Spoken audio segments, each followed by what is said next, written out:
Tahu nak buat ni.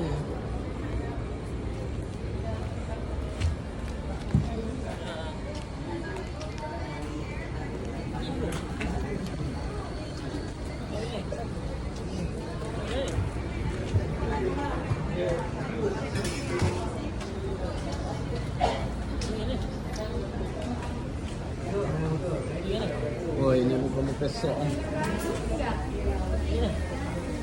Lah. Muka set. Habibi ya? Habibi awal ni. Awal lagi Habibi. Muka-muka set ah. Okey. Awal lagi. Betul ke pakai ni? Orang naik tangga tadi. Oh, nak tangga tadi. Krepek. Oh. Kita bersama lagi dekat daerah Kelang. Bersama dengan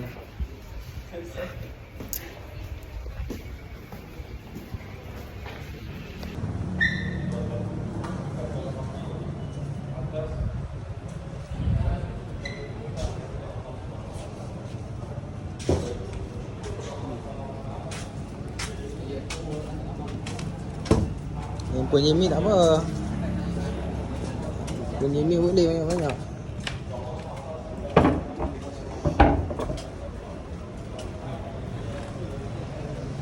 Kita nak buat lagu tu kena seminit rakam. Hantar apa? Aku ada lampu. Hantar sampai sini. Ya. Apa yang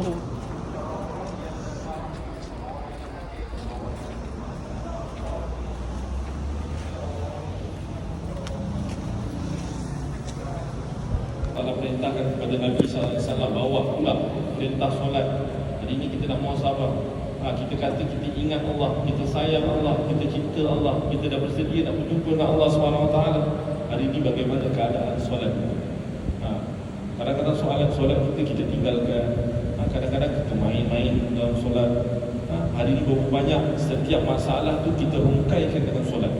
Dengan setiap masalah, ya Allah aku tak ada duit, ya Allah kita minta orang. Betul lah. Ya Allah aku tak ada duit, aku pergi kerja. Betul. Tapi berapa banyak tuan-tuan setiap Allah SWT kali uji kita sujud kepada Allah SWT. Hari ini bukan sikit tuan-tuan. Hari ini alhamdulillah Allah SWT pilih kita jadi orang yang datang masjid, orang yang jaga solat. Tapi kalau ikut kajian tuan-tuan, 80% orang Islam dekat Malaysia masih lagi solatnya main-main. Ada yang tak cukup 5 waktu, ada yang sehari 3 kali, ada yang seminggu sekali, ada juga yang solat setahun sekali. Tak kira kita dah kahwin ke belum. Kadang-kadang anak kita lagi bagus solatnya daripada kita. Saya ada jumpa baru satu pasangan. Dia boleh sebut apa? Ustaz, saya dulu saya rajin solat. Tapi sekarang ni Ustaz, saya kalau nak solat ni, saya kena tengok niat saya pula. Kalau saya rasa saya ikhlas, saya buat.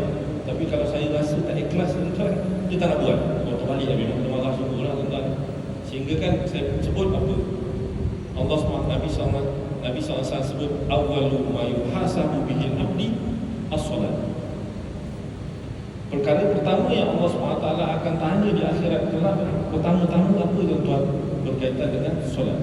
Apabila baik solat kita, maka baiklah seluruh amalan kita. Kalau buruk solat kita tuan-tuan jadilah orang yang paling baik, orang yang paling banyak sedekah, tuan-tuan orang yang jaga hati, orang yang jaga lisan, tuan-tuan jadilah orang yang paling suami yang paling soleh, pekerja yang paling baik. Tapi tuan-tuan kita tak jaga solat, maka buat seluruh amalan tadi akan tertolak. Sebab itu hari ini kita kena tengok bagaimana keadaan solat kita, bagaimana kita nak betulkan solat kita. Semayang lama jadi. Ada yang 30 tahun, ada yang 40 tahun, ada yang 50 tahun kita dah bersolat. Maka kita kena perbaiki solat kita, supaya solat kita itu dekat anta'budallaha ka'annaka tara fa illam takun tara fa innahu yara. Ini solat yang kita nak tuan. Solat yang bila kita angkat takbir Allahu Akbar, kita rasa Allah SWT ada depan kita. Kalau kita tak rasa pun seolah-olah kita rasa Allah SWT tengok lihat kita. Hari ini kita solat dengan Allahu Akbar, kita boleh teringat pula kunci kereta, kunci ke tak kunci. Betul kan? Dengan solat Allah. Dia saya kalau cerita bab solat tuan-tuan, dia kalau ni cerita tahu solat tak khusyuk kan. Dia tip kalau barang hilang, dia ada tempat tuan-tuan nak cari. Kadang-kadang ada kan suami masjid, kita cari barang tak jumpa-jumpa tuan-tuan. Tapi jangan buat lah. Tapi paling senang nak dapat kat dua tempat ni. Pertama dalam solat, yang kedua dalam tandas. Ya betul. Kita dah cari 2-3 jam tak jumpa. Tuan-tuan angkat takbir, Allahu Akbar, jumpa lah. Teringatlah kunci ni kat sekian, tempat ni kat sekian. Maksudnya syaitan dia ganggu kita tuan-tuan supaya tak khusyuk dalam solat. Dan satu lagi dalam tandas. Tandas memang syaitan suka lah tuan-tuan. Sebab itu kita kena betul-betulkan.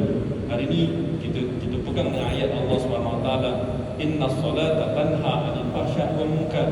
Allah SWT sebut sesungguhnya solat itu dapat mencegah daripada perkara keji dan juga munkar. Ya, Allah SWT sebut. Tapi berapa ramai hari ni tuan-tuan, orang tu solat tapi masih lagi buat rasuah. Orang ni solat masih lagi mengumpat orang. Orang ni solat masih lagi buat perkara-perkara yang Allah SWT larang. Orang ni solat masih lagi tak taat suami, masih lagi tak taat isteri. Orang ni solat tuan-tuan tapi masih lagi jauh daripada Allah SWT. Sebab apa tuan-tuan? Sebab tak datangkan kekhusyukan dalam solat itu. Sebab itu solat ni perlu diperbaiki. Angkat takbir, Allah Akbar tuan-tuan. Ada setengah orang tuan, solat cantik lah. Ikhlas dah. Tapi dalam solat juga boleh mendatangkan kesombongan manusia. Dia bukan dah panggil takbur, dia panggil wujud. Dia bangkit. Bukanlah orang solat tu salah tak. Tapi kadang-kadang ada juga orang solat dia akan takbir Allahu Akbar, dalam hati pula terdetik. Ya Allah, hebatnya aku solat. Aku tengok orang sebelah dia solat main-main, Allahu Akbar. Itu pun dah satu kesalahan, satu kesombongan. Apatah lagi sombong kita dengan manusia.